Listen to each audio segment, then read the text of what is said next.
A Divina Comédia, Dante Alighieri, Purgatório, canto 22. Já tínhamos deixado o anjo para trás, aquele que nos havia dirigido ao sexto círculo, depois de ter apagado mais um P do meu rosto. E naquele momento ele também declarou: Bem-aventurados os que têm sede de justiça. E proferiu o Citiunt sem acrescentar mais nada. E eu me senti mais leve do que nas outras passagens, de modo que segui aqueles dois espíritos velozes e subi as escadas, sem fazer nenhum esforço. Virgílio disse: Amor, quando é aceso por virtude, será sempre correspondido por outra igual, desde que a chama do amor apareça. Assim, desde o dia em que desceu Juvenal até nós, que residimos no limbo do inferno, e relatou a afeição que você sentia por mim, a minha afeição por você foi tamanha, como jamais se devotou a um desconhecido. E agora essas escadas parecem suaves para mim. Mas diga-me, e como meu amigo, perdoe-me, se o excesso de ternura afrouxa as minhas rédeas. E como amigo, troque algumas palavras comigo. Como é possível que a avareza tenha se abrigado dentro de seu coração? Se estava cheio de sabedoria que você cultivou com tanto zelo e cuidado? Estas palavras a princípio levaram Estácio ao riso, e então ele respondeu: Cada palavra sua para mim é um sinal bem-vindo de sua afeição. De fato, muitas vezes incorremos no engano, e algumas coisas provocam em nós perplexidade, porque suas verdadeiras causas estão ocultas. A sua pergunta confirma o que pensa sobre mim, que eu vivi como um mesquinho na terra, e talvez por isso eu estivesse naquele círculo. Saiba, portanto, que eu estava bem longe da avareza. Pelo contrário, vivi uma vida sem medida, e este excesso foi aqui punido por milhares de luas. E se eu não tivesse guardado em meu coração o verdadeiro significado de seus versos, quando você, enfurecido com a natureza humana, escreveu: A que extremos não forças os homens, ó fome execrável de ouro? Eu estaria no inferno, rolando os grandes pesos em triste movimento. Então compreendi que as mãos podem gastar demais, abrindo-se largamente, como as asas dos pássaros, e disso, como de meus outros pecados, eu me arrependi. Quantos hão de se levantar sem cabelos por causa da ignorância, e por não se arrependerem tanto em vida quanto na hora da morte? E saiba que quando um pecado é expiado, a falha diretamente oposta é punida com ele. E juntos ambos os pecados veem seu verde murchar. Portanto, durante a minha purificação, eu estive entre aqueles que pagam pela avareza, mas o que me trouxe até aqui foi o pecado oposto. Disse então o cantor das bucólicas: Ora, quando você cantou as guerras selvagens entre as duas dores gêmeas de Jocasta, pela forma com que Clio toca em seus versos, parece-me que você ainda não tinha fé, sem a qual as boas obras são insuficientes. E se assim for, então que sol ou que velas iluminaram teu barco na escuridão, para que você seguisse atrás do pescador? E ele respondeu: Você primeiro me ouviu às cavernas do Parnaso. Você primeiro me enviou às cavernas do Parnaso, para beber de sua fonte, e depois iluminou meu caminho para chegar até Deus. Para mim você é como aquele que caminha à noite e vai carregando uma lâmpada atrás de si. Não ilumina a si mesmo, e sim aos que o seguem. Quando declarou: o século se renova, voltam a justiça e os primeiros tempos, e uma nova progênie desce dos céus, graças a você eu me tornei poeta e cristão. Mas para que possa entender mais claramente, agora vou colorir os detalhes do meu esboço. Naquela época o mundo já estava cheio do conhecimento da verdadeira fé, disseminada pelos mensageiros do reino eterno. E os novos pregadores tanto concordavam com as suas palavras, que citei anteriormente, que eu então me habituei a visitá-los, na época em que Domiciano os perseguiu. Eles pareciam a mim tão santos que os acompanhei em seu sofrimento com muitas lágrimas. Assim, enquanto durou a minha vida, eu os reverenciei, e suas práticas honestas fizeram-me desprezar todos os outros cultos. E antes de conduzir os gregos até os rios de Tebas, em meus versos, eu fui batizado, mas por medo eu escondi minha religião. Por um longo tempo me mostrei como pagão, e essa fé morna me trouxe ao quarto círculo, onde vaguei por mais de 4 séculos. E agora já foram erguidos todos os véus que escondiam o bem do qual agora eu falo, enquanto ocupamos nosso tempo nesta escalada. Diga-me, onde está nosso antigo Terêncio?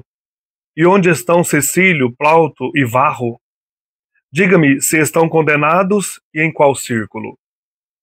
Todos, incluindo a mim e Pércio e muitos mais, meu mestre respondeu, estamos com aquele grego, agraciado pelas musas mais do que qualquer outro. Nosso lugar na prisão cega é o primeiro círculo. E muitas vezes falamos sobre a montanha onde vivem as nossas musas eternamente. Eurípides também está conosco, e Antifonte, Simônides e Agatão, e muitos outros gregos, que um dia adornaram suas testas com louros. Também estão ali tuas próprias personagens. Lá estão Antígona, Deífile e Argia, e Ismênia, que ainda é triste como foi em vida. Ali está a mulher que descobriu Lângia, e também a filha de Tirésias. Ali está Tétis e Deidamia com suas belas irmãs. Os 2 poetas estavam agora em silêncio, novamente com o cuidado de olhar à nossa volta, depois que superamos as escadas e as paredes. As 4 primeiras servas já estavam para trás, e a 5ª serva estava à frente do leme, atiçando o fogo para que a chama subisse bem alto. Então meu mestre disse, acho que está na hora de virar à direita em direção à borda do círculo, e contornar a montanha como costumamos fazer. Desta forma o hábito nos mostrou o que fazer, e partimos sem medo e sem hesitação, graças ao consentimento daquela alma tão digna. Eles iam na frente e eu sozinho atrás, e eu ouvia seus belos discursos que traziam inspiração para a minha poesia. Mas a deliciosa conversa logo foi interrompida por uma árvore que bloqueava nosso caminho. Seus frutos eram atrativos e muito cheirosos. E assim como se estreitam os galhos de um abeto, assim crescia aquela árvore, mas de cabeça para baixo, talvez para evitar que alguém a escalasse. À esquerda, onde a parede fechava o caminho, uma água cristalina jorrava da rocha alta e regava as folhas no alto daquela árvore. Quando os 2 poetas se aproximaram da árvore, uma voz emergiu de dentro das folhas e gritou, deste fruto não comerás. Depois acrescentou, Maria se preocupou com a glória do casamento e não com a sua própria boca, que agora intercede por vós. As antigas romanas, quando desejavam beber, contentavam-se com água, e o jovem Daniel desprezou o alimento e adquiriu sabedoria. A primeira idade foi bela como o ouro. Com fome os homens se deliciavam com trufas. Com sede encontravam néctar em cada riacho. Mel e gafanhotos foram os únicos alimentos que sustentaram o Batista no deserto. Por isso ele foi tão glorioso e tão grande, como por meio do Evangelho vos foi revelado.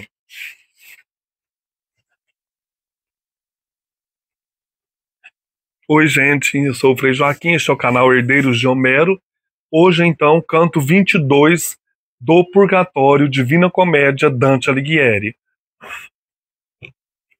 Dante e Virgílio agora estão acompanhados de Estácio, poeta latino, romano, que viveu, então, de 45 a 96 depois de Cristo.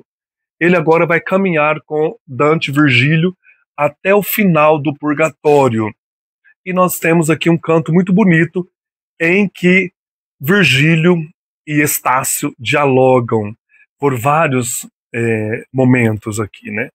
Então é um diálogo muito interessante em que certamente Dante, pela boca de Estácio, está falando da importância da poesia de Virgílio, né? Que influenciou Estácio. Então, assim, temos passagens bem bonitas aqui em que o Estácio vai falar, né, dessa poesia de Virgílio que foi para ele como um farol, um facho a iluminar o caminho. Então nós estamos, assim, com os dois poetas na entrada do sexto círculo, onde está plantada a primeira árvore mística, que é uma árvore que brotou de uma semente da árvore do conhecimento do bem e do mal. Aqui, no sexto círculo do purgatório, estão os gulosos. Então eles têm essa árvore plantada ali na entrada e depois tem uma outra árvore na saída. Eles não conseguem pegar os frutos, né? Porque eles foram muito gulosos aqui na Terra. Então eles estão entrando aí no sexto círculo, onde se pune a gula, o sexto pecado capital. Dante faz uma introdução. Já tínhamos deixado o anjo para trás, o quinto anjo, que apagou o pecado da avareza da testa de Dante. Eles estavam saindo aí do quinto círculo e esse anjo passou por ali e apagou o quinto P, gravado aí na testa de Dante. Aquele que nos havia dirigido ao sexto círculo, depois de ter apagado mais um P do meu rosto. Então o anjo dirigiu os dois ao sexto círculo, a entrada do sexto círculo. E eu me senti, e naquele momento ele também declarou, o anjo, né? Bem-aventurados os que têm sede e fome de justiça. Em cada um dos círculos, esses anjos vão proferindo uma das bem-aventuranças. E proferiu o Citiunt sem acrescentar mais nada. Citiunt é a parte dessa frase em latim. Bem-aventurados os que têm fome e sede de justiça, porque serão saciados. Mateus capítulo 5, versículo 6. Em latim é Beate qui esurient et citiunt justitiam. Tem sede, né? Citiunt. Tem sede de justiça, fome e sede. Citiunt é sede, né? Então ele fala, ele proferiu citiunt sem acrescentar mais nada. Eu me senti mais leve do que nas outras passagens. Dante vai ficando mais leve para poder subir a montanha do purgatório. De modo que segui aqueles dois espíritos velozes, Virgílio e Estácio, que eram sombras, né? E subi as escadas sem fazer nenhum esforço. Virgílio disse, então Virgílio começa a conversar com Estácio. Amor, quando é aceso por virtude, será sempre correspondido por outra igual, desde que a chama do amor apareça. Assim, desde o dia em que desceu Juvenal até nós, que residimos no limbo do inferno, e relatou a afeição que você sentia por mim, a afeição que o Estácio sentia por Virgílio, a minha afeição por você foi tamanha como jamais se devotou a um desconhecido. Agora ele fala de Juvenal. Juvenal era um poeta e retórico romano, autor das sátiras. Ele era contemporâneo de Estácio e chegou ao limbo, o primeiro círculo do inferno, anunciando a obra do novo poeta aos antigos. Ele chega falando lá para os antigos que existia esse Estácio aí na Terra, né? E o Virgílio fica muito feliz quando o Juvenal fala que o Estácio gostava muito de Virgílio. Então a minha afeição por você foi tamanha como jamais se devotou a um desconhecido. Então Virgílio também gostava do Estácio. E agora essas escadas parecem suaves para mim. Mas diga-me, e como meu amigo, perdoe-me se o excesso de ternura afrouxa as minhas rédeas. Então a ternura afrouxa as rédeas.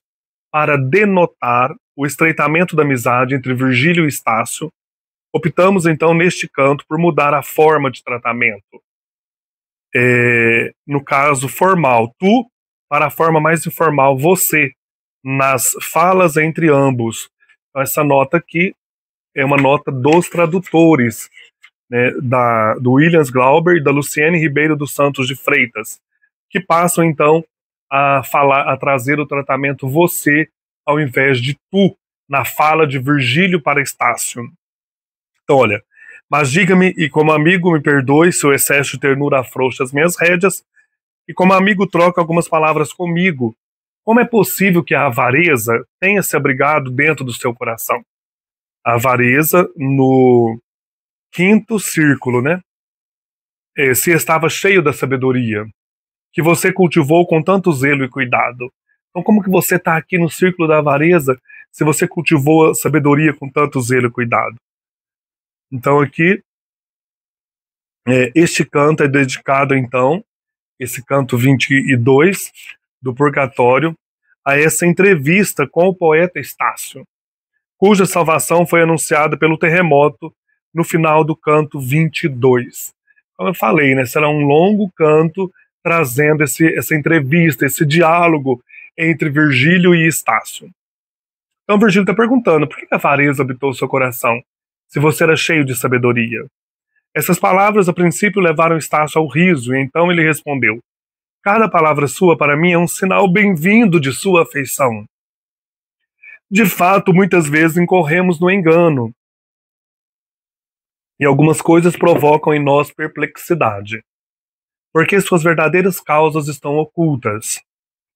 A sua pergunta confirma o que pensa sobre mim, que eu vivi como um mesquinho na terra, e talvez por isso eu estivesse naquele círculo, no círculo dos mesquinhos, né?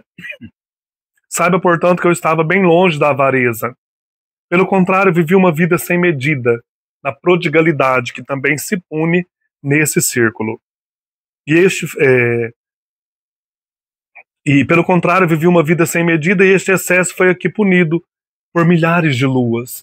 Ele não foi punido por ser avarento, mas por ser pródigo.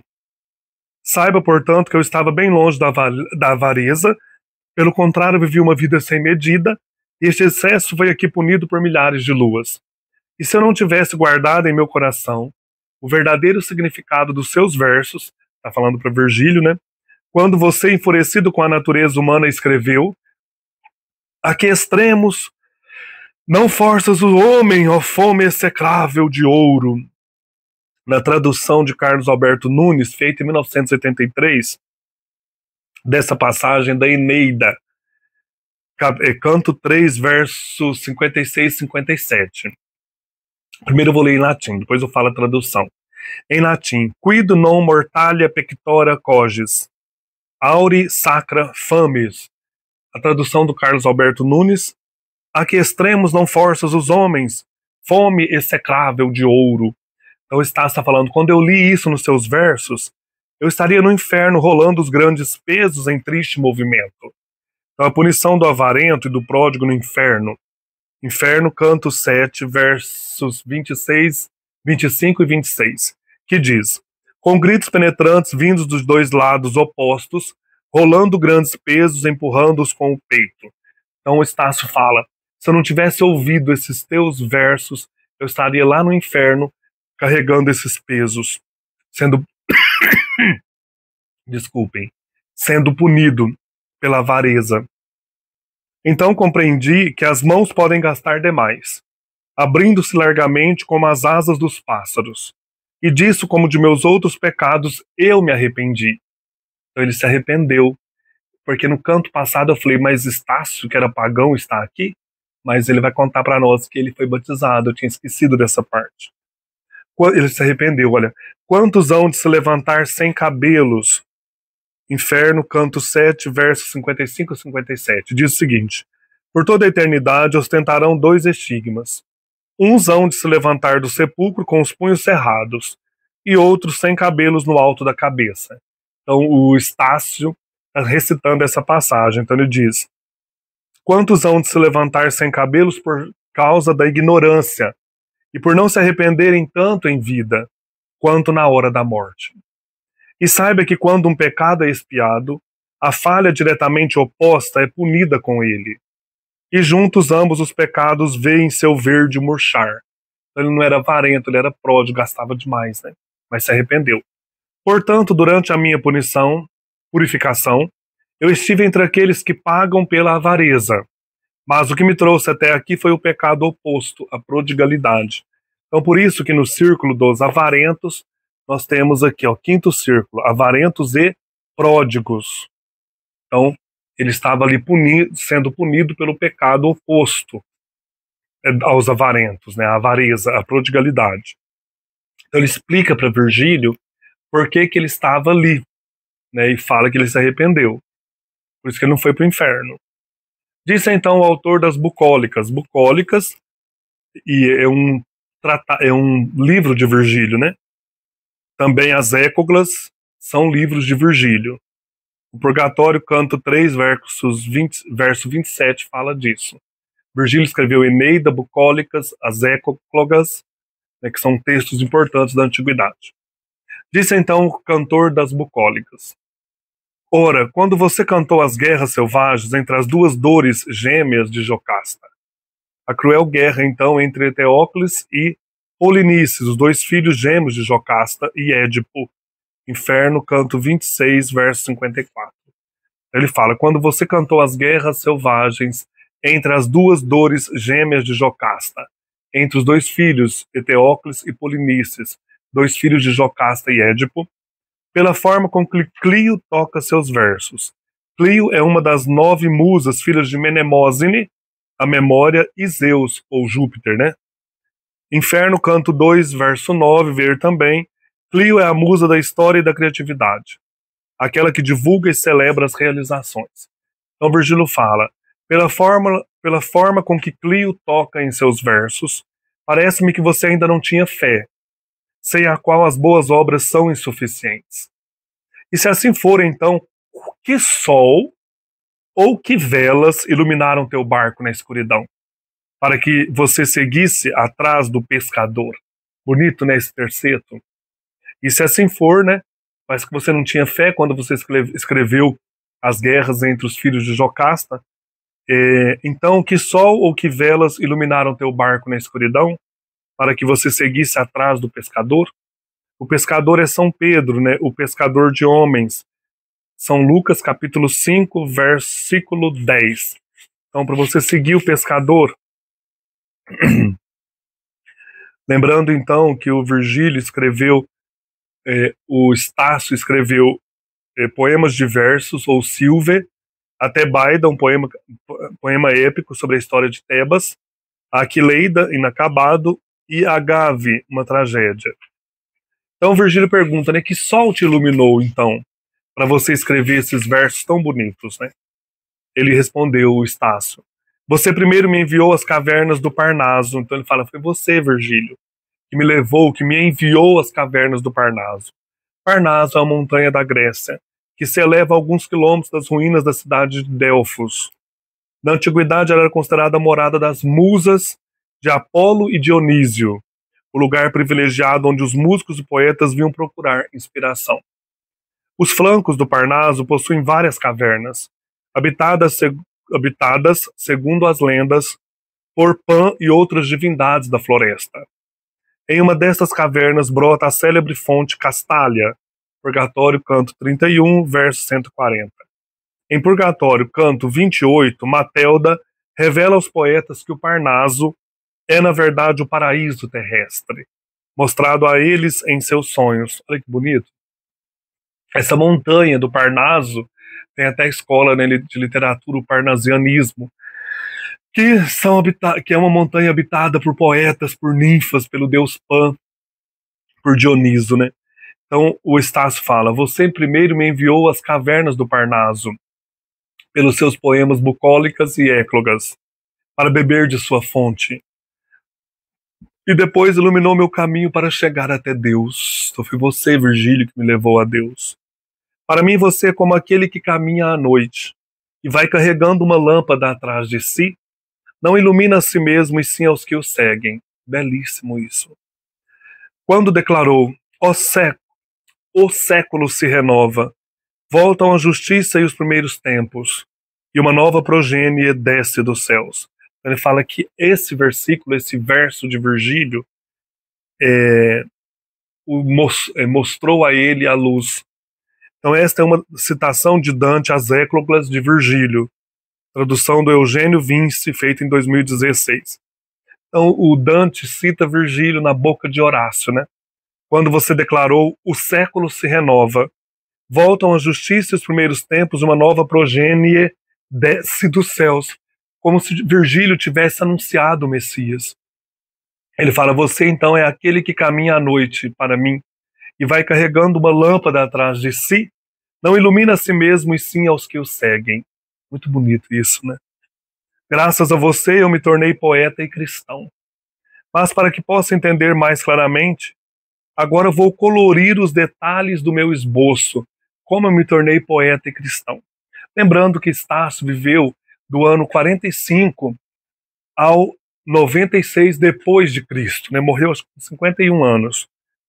E ele conheceu os apóstolos, como ele fala aqui, olha, naquela época, naquela época o mundo já estava cheio do conhecimento da verdadeira fé, do evangelho, disseminada pelos mensageiros do reino eterno, pelos evangelistas e apóstolos. E os novos pregadores tanto concordavam com as suas palavras, as de Virgílio, eles concordavam com as palavras de Virgílio, olha que bonito, que citei anteriormente, essa nova progênie que vem dos céus, a justiça que será derramada, né, sobre a terra em Jesus, que eu então me habituei a visitá-los. Então ele passa a visitar os apóstolos, conhece os apóstolos. Na época em que Domiciano os perseguiu. Domiciano foi imperador romano de 51 a 96 depois de Cristo, que as fontes clássicas descrevem como um tirano cruel e paranoico, colocando-o entre os imperadores mais odiados. Domiciano, junto com Calígula e Nero, são os imperadores assim mais terríveis, né, que perseguiam os cristãos. Então, o Estácio fala, na época em que Domiciano os perseguiu os cristãos, eles pareciam a mim tão santos que os acompanhei, em seu sofrimento com muitas lágrimas. Assim, enquanto durou a minha vida, eu os reverenciei, e suas práticas honestas fizeram-me desprezar todos os outros cultos. Então, eu me voltei para o cristianismo. E antes de conduzir os gregos até os rios de Tebas em meus versos, eu fui batizado. Eu fui batizado antes de escrever a Tebaida. Por isso que o Virgílio encontra luz nesses poemas, né? O Virgílio vê aqueles poemas tão cheios de luz. Em meus versos eu fui batizado, mas por medo eu escondi minha religião. Por um longo tempo me mostrei como pagão, e essa fé morna me trouxe ao quarto círculo onde vaguei por mais de 4 séculos. Quarto círculo é onde estão os preguiçosos. Eu não sei se aqui foi um deslize de Dante, porque ele estava entre os avarentos e pródigos, quinto círculo. Mas aqui ele fala que ele estava no quarto, entre os preguiçosos. E agora já foram erguidos todos os véus que escondiam o bem, do qual agora eu falo. Enquanto ocupamos nosso tempo nesta escalada, agora eu mostrei para você que eu fui cristão, que eu me converti, que eu me arrependi da prodigalidade e que eu seguia a doutrina dos apóstolos. Aí ele começa a falar para Virgílio, né? Diga-me, onde está nosso antigo Terêncio? E onde estão Cecílio, Plauto e Varro? Diga-me, se estão condenados e em qual círculo? Então ele cita vários poetas, olha, Terêncio, Cecílio, Plauto e Varro, são poetas clássicos latinos. Todos, incluindo a mim, Pércio e muito mais, e muitos mais, meu mestre respondeu, estamos com aquele grego, agraciado pelas musas mais do que qualquer outro. Então Virgílio fala que ele e o Pércio foi um poeta satírico romano, eles estavam com aquele grego que foi agraciado muito mais do que os outros pelas musas. É, no caso, Homero, né? Poeta da Grécia Antiga, autor dos poemas clássicos e épicos Ilíada e Odisseia. Dante o nomeia como poeta sem igual, Inferno, canto 4, verso 88. E aqui coloca na boca de Virgílio, né? Ele foi agraciado pelas musas mais do que qualquer outro. Então nós estamos com Homero. Nosso lugar na prisão cega, no inferno, é o primeiro círculo, o limbo. E muitas vezes falamos sobre a montanha onde vivem as musas eternamente. nós falamos sobre o Parnaso. Então nós falamos sobre essa montanha dos poetas, o Parnaso. Estamos lá, né, no limbo, no primeiro círculo. Eurípides também está conosco e Antifonte. Antifonte é um poeta trágico e épico da Ática antiga. Eurípides todos nós conhecemos, da Grécia, século V. Simônides e Agatão e muitos outros gregos que um dia adornaram suas testas com louros, foram coroados aí com louros pela poesia, né? Então, o Simônides, poeta da cidade de Cos, conhecido por ser o primeiro poeta que escreveu por dinheiro. E Agatão é um dramaturgo ateniense. Então, esses poetas da Grécia Antiga estão ali também. Também estão ali as suas próprias personagens. Olha que bonito. Lá estão Antígona, Deífile e Árgia. E Ismênia, que ainda é triste como foi em vida. Então, Antígona, filha de Édipo e Jocasta. Deífile, esposa de Tideu, aparece no Inferno, canto 32, verso 130. Árgia, irmã de Deífile e esposa de Polinices. Ismênia, outra filha de Édipo, que ainda lamenta a morte de Átis, seu prometido. Então elas estão ali também no limbo. Ali está a mulher que descobriu Lângia. A mulher que descobriu Lângia, mencionada também em Inferno, canto 18, verso 92. Essa mulher é chamada Ísfile, que apontou para Adrasto a fonte de Lângia, quando seus soldados estavam morrendo de sede em sua marcha contra Tebas. Então ele fala, ali está também Ísfile, a mulher que descobriu Lângia, e também a filha de Tiresias. A filha de Tiresias chamava-se Ístoris, que teria ajudado Alquimena no parto de Hércules. Esta não é Mantó, também chamada de Dáfne, como alguns tradutores identificaram. Mantó, a outra filha de Tiresias, está no 8º círculo do Inferno, na bolgia dos adivinhadores, Inferno, canto 20, verso 55. Então aqui está ali a Ístoris. Ali está Tétis e Deidamia com suas belas irmãs. Tétis, a mãe de Aquiles, Purgatório, canto 9, verso 39. A mãe de Aquiles está também no limbo. Deidamia, filha do rei Licomedes de Ésquiro e esposa de Aquiles, Inferno, canto 26, verso 62. Ela também está no limbo, a Deidamia. Então ele fala para o Estácio, né? Ali estão os grandes poetas junto com o grande, o maior, que é Homero, e estão personagens importantes também dos poemas destes autores clássicos. Os dois poetas estavam agora em silêncio, novamente com o cuidado de olhar à nossa volta, depois que superamos as escadas e as paredes. As primeiras servas já estavam para trás e a quinta serva estava à frente do leme. As 4 primeiras servas são as 4 horas. Como a quinta serva já estava trabalhando, eram quase 11 horas da manhã da terça-feira, o terceiro dia dos viajantes no purgatório, na primeira semana e depois da Semana Santa, né? Eles estavam ali no terceiro dia já no purgatório. Atiçando o fogo, né? A quinta serva estava à frente atiçando o fogo, à frente do leme atiçando o fogo, então, para que a chama subisse, no caso, bem mais alto. Para que o sol subisse, né? Chegasse ao meio-dia, a chama, né? Se acendesse, o sol chegasse no ápice. Então meu mestre disse, acho que está na hora de virar à direita, lembrando que no purgatório eles vão sempre virar à direita, no inferno sempre à esquerda. Em direção à borda do círculo, estão no caso aqui, na borda do quinto círculo, estão subindo no caso, do quinto para o sexto, estão na borda do sexto. Virar à direita em direção à borda do círculo, do sexto círculo. E contornar a montanha como costumamos fazer, para conhecer aquele círculo ali, que é o sexto dos gulosos. Então, eles conseguem subir as escadas e chegam à borda do sexto círculo. Vão andar à direita para contornar a montanha e conhecer ali quem que habita no sexto círculo onde estão os gulosos. Alto purgatório. Desta forma o hábito nos mostrou o que fazer e partimos sem medo e sem hesitação. Graças ao consentimento daquela alma tão digna, o Estácio, né? Eles iam na frente e eu sozinho atrás, e eu ouvia os seus belos discursos, que traziam inspiração para a minha poesia. Bonito, né? O Dante falando que ele bebe, né, desses dois grandes poetas. Ele vai atrás, sozinho, escutando a conversa dos dois. Mas a deliciosa conversa foi logo interrompida por uma árvore que bloqueava nosso caminho. Seus frutos eram atrativos e muito cheirosos. A primeira árvore que está aí na entrada do sexto círculo dos gulosos. Ela foi gerada, ela nasceu de uma semente da árvore do conhecimento do bem e do mal que Adão e Eva comeram lá no paraíso, no Éden, né?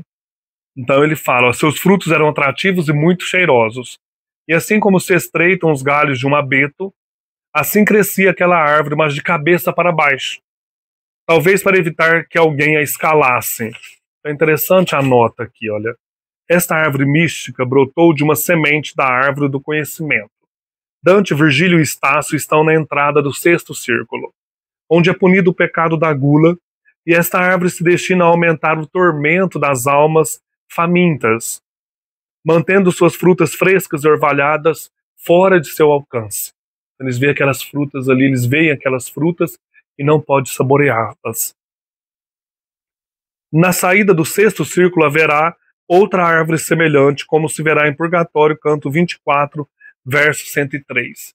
Então eles estão ali atormentados, né, por essas duas árvores, pelos seus frutos saborosos, eles não podem comê-los. Estão com fome, né? À esquerda, onde a parede fechava o caminho, uma água cristalina jorrava da rocha alta e regava as folhas no alto daquela árvore. Quando os dois poetas se aproximaram da árvore, uma voz emergiu de dentro das folhas e gritou: deste fruto não comerás. Aqui é uma citação do Gênesis, capítulo 3, versículo 3. Mas do fruto da árvore que está no meio do jardim, disse Deus: não comereis dele, nem nele tocareis, para que não morrais. Então seria a voz de Deus mesmo aqui, né, de dentro desta árvore. O Gustavo Doré fez essa imagem, né, aqui, olha. Eu vou mostrar ela de novo no próximo canto, naquelas pranchas maiores. Aqui só para ter uma ideia, que ele está conversando no canto 23 com Forese Donati, que está ali, foi guloso na vida, né? No próximo vídeo eu vou mostrar naquela prancha maior. Então essa voz de Deus, com certeza, disse, né, deste fruto não comerás. Depois acrescentou, então essa voz misteriosa do meio da árvore vai dizer: Maria se preocupou com a glória do casamento, e não com a sua própria boca, que agora intercede por vós. Novamente, Maria como exemplo de comedimento, né? Então aqui, olha, João capítulo 2, versículo de 1 a 11, as bodas de Caná. Para honrar a festa dos noivos em Caná, Maria pediu a Jesus que fizesse o seu primeiro milagre, transformando a água em vinho. Então Maria, nessas bodas, viu que os noivos não tinham mais vinho. Então ela chega para Jesus e fala, eles não têm mais vinho. E pede que Jesus interceda por eles, né? E Jesus vai conversar com o mestre Sala. Ali tinham 6 talhas de pedra, cheias de água. Jesus pede que eles coloquem mais água, né? E depois essa água se transforma em vinho, o melhor vinho. Então aqui essa voz de Deus diz, né? Maria, exemplo de simplicidade, não preocupou em comer lá na festa, mas ela olhava para a necessidade dos noivos. E agora ela intercede por nós, a boca dela intercede por nós. Por vós, né? Maria intercede por vós. As antigas romanas, quando desejavam beber, contentavam-se com água, mais exemplos de comedimento, né? E o jovem Daniel desprezou o alimento e adquiriu sabedoria. Daniel, o profeta, que adquiriu sabedoria por meio do jejum e da abstinência. Então a voz fala, Maria foi comedida, as jovens romanas, o profeta Daniel. A primeira idade foi bela como o ouro. A idade de ouro, segundo a mitologia grega, refere-se ao período em que o mundo passava por seu apogeu com glórias perpétuas. É a primeira idade da humanidade. Hesíodo fala isso na Teogonia. Durante essa era, havia a ideologia do estado ideal e a utopia de que o gênero humano era puro e imortal. A idade do ouro também foi marcada por paz, harmonia, estabilidade e prosperidade. Eu acho que é no Trabalhos e Dias, não é na Teogonia, não. Trabalhos e Dias, ele fala das 5 idades do homem, o Hesíodo. E aqui o Dante pega, né, e comenta sobre essa idade. É um mundo do apogeu de glória. O gênero humano era puro e imortal. Havia paz, estabilidade, harmonia, prosperidade. Então a voz diz: a primeira idade do homem, da humanidade, ela foi bela como ouro. Com fome os homens se deliciavam com trufas, com sede encontravam néctar em cada riacho. A natureza saciava o homem. Mel e gafanhotos foram os únicos alimentos que sustentaram que sustentaram o Batista no deserto, conforme Mateus capítulo 3, versículo 4. Diz: e este João tinha sua veste de pelos de camelo e um cinto de couro em torno de seus lombos e alimentava-se de gafanhotos e mel silvestre. Então o profeta João era simples, não era guloso. Por isso ele foi tão glorioso e tão grande, esse profeta João, como por meio do evangelho vos foi revelado. Então termina esse canto 22 com esta voz que vem de dentro da árvore, né? Falando de exemplos de pessoas comedidas, Maria, as romanas antigas, Daniel, o próprio João Batista, e ali nesse círculo dos gulosos estão as pessoas que não foram comedidas durante a vida, né? Deixaram-se levar pelo prazer da gula dos bens terrenos, né? Do alimento, no caso. Então é isso, gente.